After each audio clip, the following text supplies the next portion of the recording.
Hey, I'm Chase Washburn, and this is the Recreational Homestead. It's 4 o'clock in the morning. Just made a pot of coffee. Got the fire going. Now, came to the barn to box up some chicks and do some of my chicken chores before I go to my day job. So I thought I'd bring you guys along with me.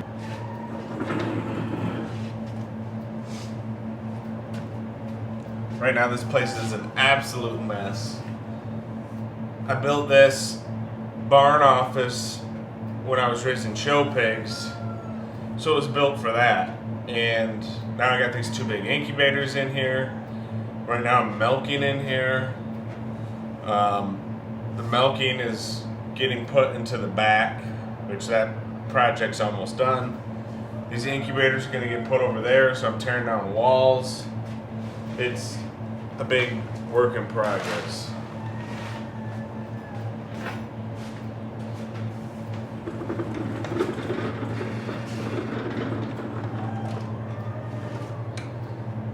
Every night we work on a little bit of it, but yeah, it's quite the mess. You notice when I walked in, I brought in the boxes.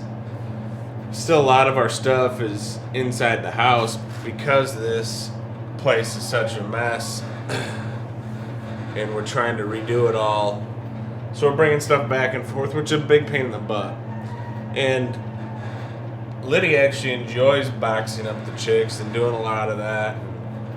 So she's excited for me to get this done and make this into a hatchery, so it's all right here. So she's more able to help with that kind of stuff. So let's open up the Sure Hatch hatcher.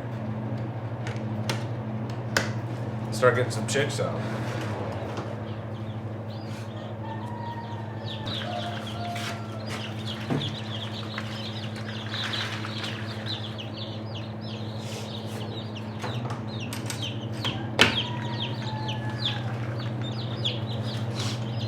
This is pen 1. So I have 4 different breeding pens, and I keep all those eggs separate, and they hatch separate.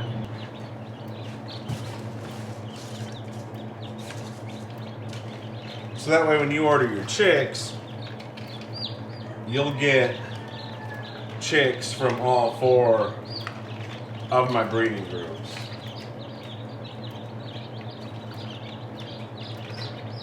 Which will help you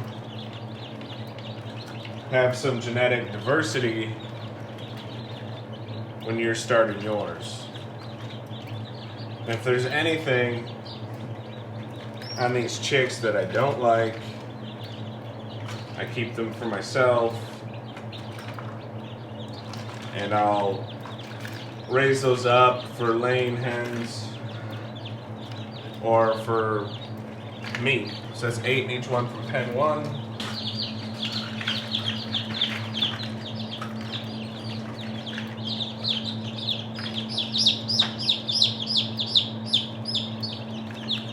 So this is pen 4. And pen 4 is actually a smaller pen. I believe there's 4 or 5 hens in that. And that's my egg production pen. And they produce quite a few eggs for how many chickens that are in there, but there's just less chicks that come out of pen 4.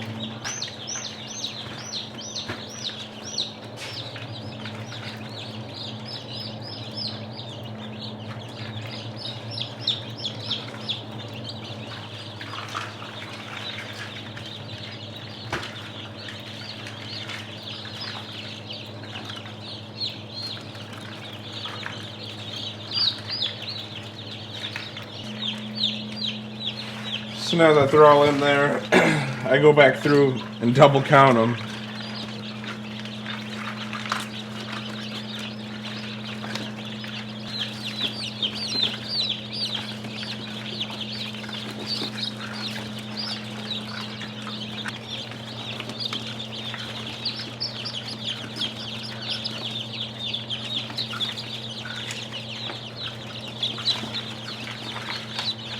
What I sell are boxes of 25. So I got 27 in each one of these boxes. Because I want to make sure these people get the 25 they paid for. Or in Alan's case, he won a box of 25. We did a drawing out of everybody who bought our t-shirts. Got entered to win a box of chicks, and Alan happened to win his box.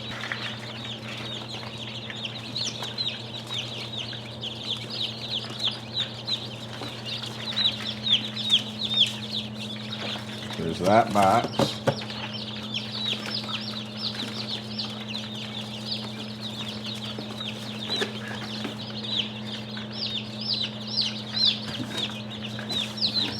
So notice these boxes already have all the holes already punched out in them.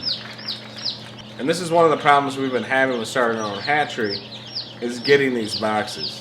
And if you can get the boxes, they're not what you want. In the middle of winter, you don't want all these holes in them. The chicks would get too cold. There's times we've bought boxes, usually it's in the summer. You buy the boxes and they'll be perforated so you can punch them out or can leave them in. Not only that, we end up paying $5 a box, $6, $7 a box sometimes. Sometimes we don't know if we're going to get them in time. So that's a problem that we've been working on. And me and Liddy and the lady who helps us out with our branding are working on making our own box, and we're super excited about that. We should have it in production here pretty soon. It'll solve the problem of us not being able to get the shipping boxes, and they'll look way more professional.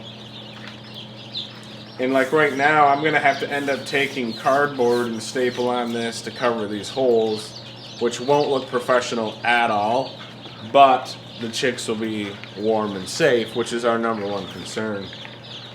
But it takes a lot of extra time and weight. We pay by weight when you ship it out, so that's something we're working on. Real excited about it because it's going to look real nice and it'll save us money in the long run. So now we're going to go ahead and put all these chicks back in the hatcher, and I'm going to go finish my chores before I have to go to work.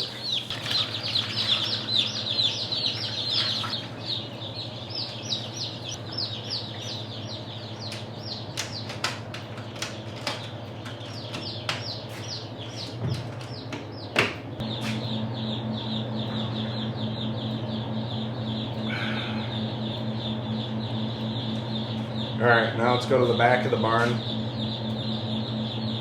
and I'll show you what we got going on back there. Looks like Daisy wants back in. I told you last night, I said, hey, you're gonna want to come back inside. I'm leaving for the night.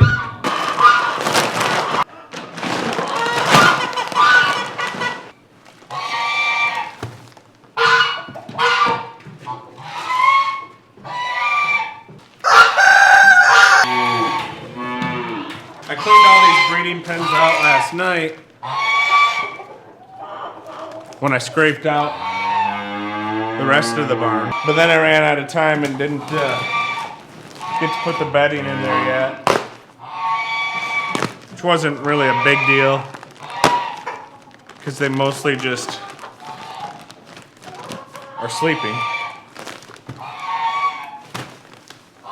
You can see I got some Bieldefelders, which are supposed to be out on pasture, but ever since the snowstorm we got last week, they've been thinking this is a better spot. So I gotta do something about that pretty quick. I don't worry too much about spreading it all around because they love to do that.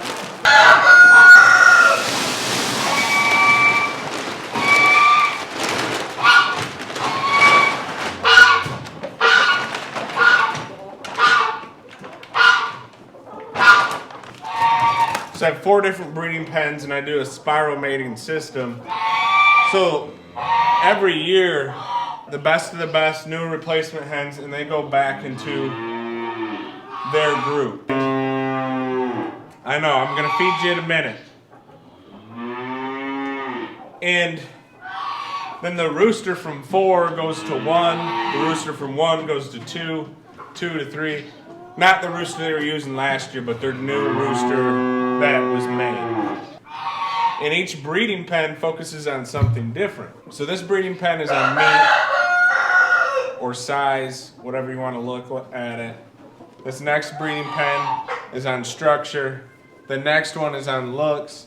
And the following one is on egg production. Now, when I say that, that's not what they all focus on. That's just something, they're all focused on the same thing, and that's the breeding standard. That's just your deciding factor and what that group you want to micro focus on.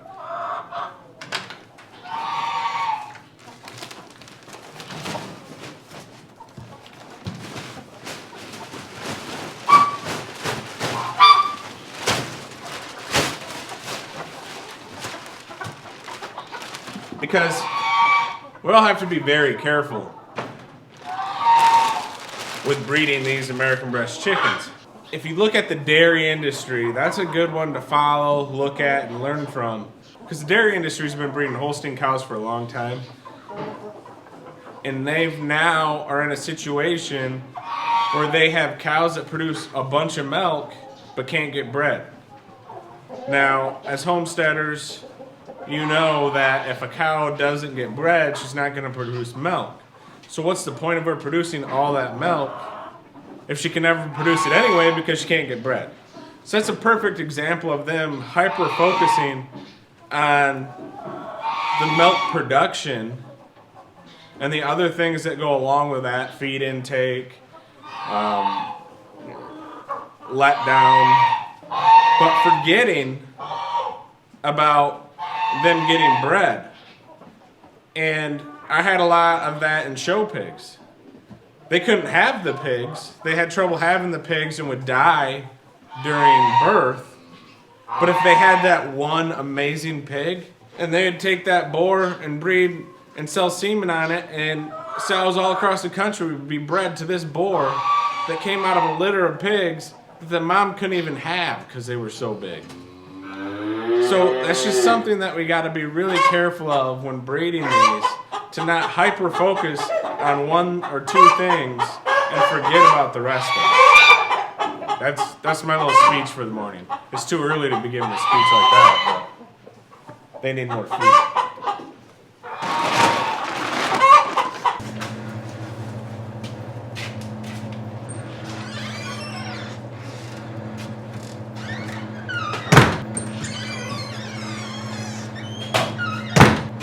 Alright, thanks for doing chores with me this morning.